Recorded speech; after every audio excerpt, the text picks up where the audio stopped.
Yung isa nyo kayo may extra, kita lang naman na? Oo, hindi ko magalaw. Sige, wala. At least nakuha ko naman dati. Tapos, yung up, taas, upo. Tayo okay. Mo, okay na. Oo. Tapos, ang tumag talaga din dati, yung masakit dito. Tapos, pag umaga, dinala pulikat ako. Ngayon, wala na. Wala na yung pulikat. Hindi na nagaman dito ang pulana. Wala na lang talaga ito. It's finishing. Dito nyo pero may konting alay pa, no? Oo. Konti na lang, konti na lang talaga. Pag minsan na mga iba ang aking posisyon ako po, doon na parang may yung manhid na hindi ko alam kung ano, manhid na masakit, o ganun. Sige lang, basta mga ganyan kasi kailangan.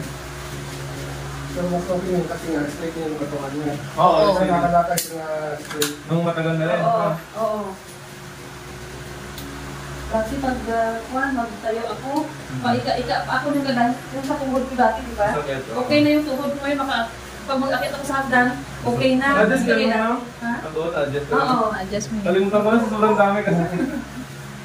Tapos si ma'am naman, titingnan ko ngayon. Kasi kamukha niya yung sa Dubai ko na patient. Pero kamukha kasi maghahawig sila. Ano nila mga MC Dubai ito? Sir?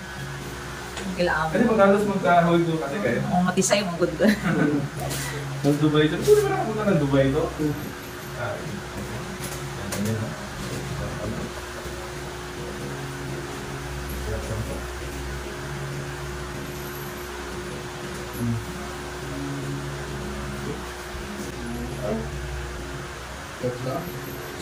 Wala na. Wala pa na yung panumak. Alagaan ni ma'am yung ikot niya. Oo. Kasi wala nang pan eh. Wala nang tutunog. Healthy na pa-healthy na siya.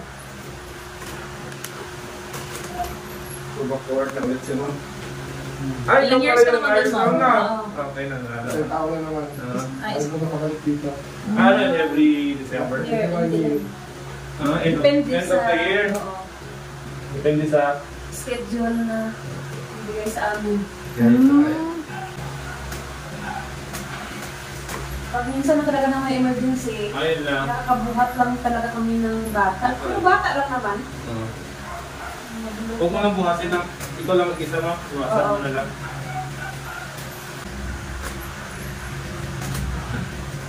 Sakit po? Ha? Kunti na. Yung bila ka?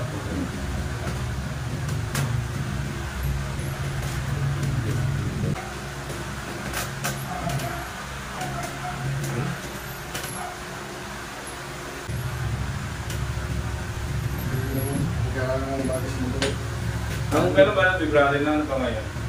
Mga katapusan po, kamalik niya ulit. Diba po ngayong week na? Ngayong gusto lang na week, hindi Hindi mo na. Next po yung katapusan na lang. Pero mas yung heel ng position niya, mas mas mahaba. Tapos, pag doon sa alis, alay na. Asan nyo yun sa inyo? Dubai mo, no? Kuwait, no?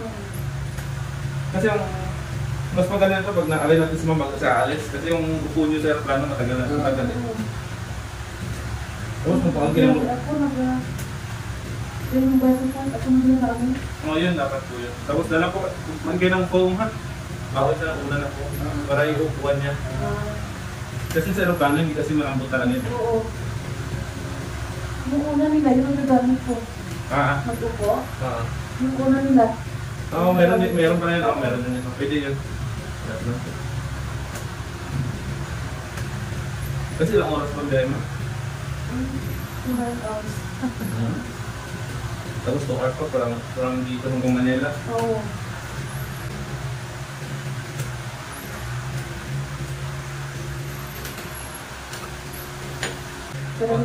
Konti na lang yung para.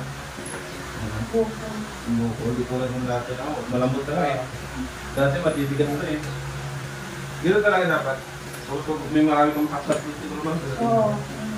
Marami na mabilihan.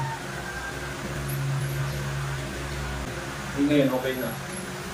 Yung sa mga office talaga, no? Floor talaga yung problema nila. Oo, kasi nakaupo lang. Tapos nangangalay yung ulo. Nakalupo lang yung sila pala. Dito?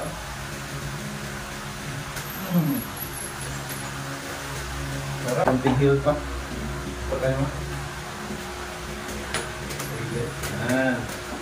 Para hindi ba bigil.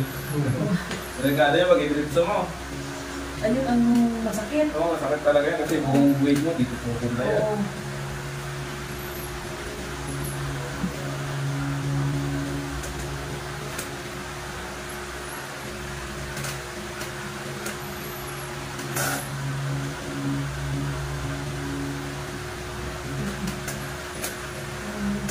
Okay, no? Sabi lang ito.